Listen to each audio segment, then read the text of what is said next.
Assalamualaikum warahmatullahi wabarakatuh. Waalaikumsalam warahmatullahi Waalaikumsalam wabarakatuh. warahmatullahi Waalaikumsalam wabarakatuh. warahmatullahi wabarakatuh. Halo semuanya, kembali lagi di video etika profesi. Masih dengan saya Siti Khairunisa Ratu Rahmah. Saya Wikam Benda Faiz. Dan saya Rizky Hidayat Tompo. Saya Philadelphia Bengu. Saya Muhammad Andika Saputra. Baik, pada Saya video Muhammad hari Andika ini Saputra. kami akan membahas dua isu penting terkait etika teknologi informasi. Pada kasus pertama akan membahas tentang analisis kasus kebocoran data Tokopedia pada tahun 2020, dan di kasus kedua akan membahas etika penggunaan data pengguna untuk iklan yang dipersonalisasi. Untuk topik pertama, jadi data sekitar 91 juta akun pengguna dilaporkan bocor dan dijual di forum online. Data yang bocor termasuk email, username, nomor telepon, dan password yang sudah di-hash.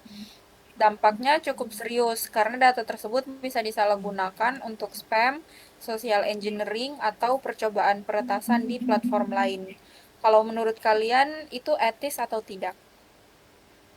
Menurut saya sih etis ya, karena perusahaan langsung memberikan pengumuman resmi dan minta pengguna ganti password. Itu kan bentuk tanggung jawab mereka.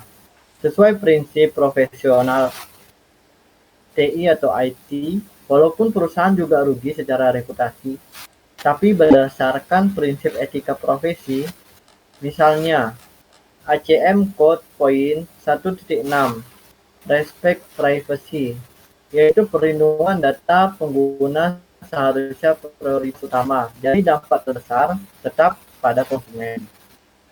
Saya setuju dengan Wikan. Menurut saya, pihak yang paling dirugikan adalah pengguna. Setelah kasus itu, banyak yang menerima spam, phishing, bahkan percobaan penipuan.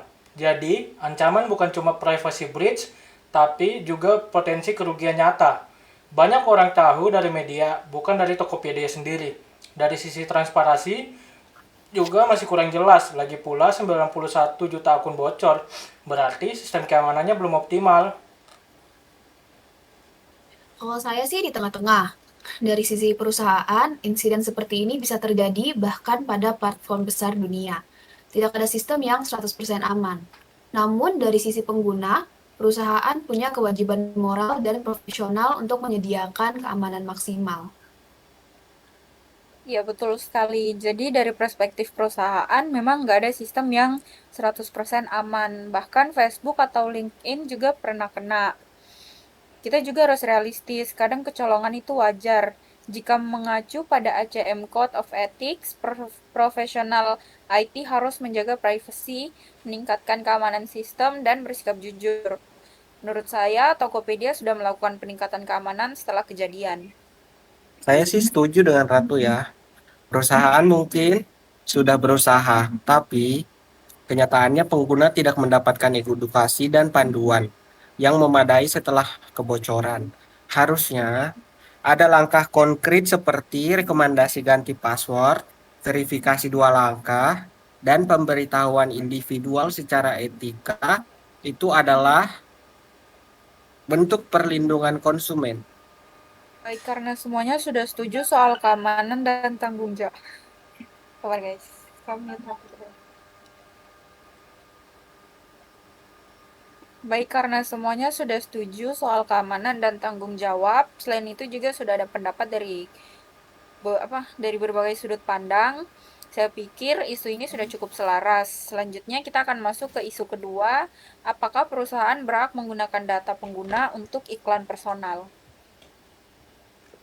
Kalau saya sih setuju, karena dilihat dari sisi bisnis, perusahaan memang berhak memanfaatkan data untuk meningkatkan layanan dan menampilkan iklan secara yang relevan. Banyak ya layanan gratis seperti media sosial bergantung pada model bisnis ini. Selama pengguna memberikan persetujuan atau konsen yang jelas, praktik ini dianggap sah.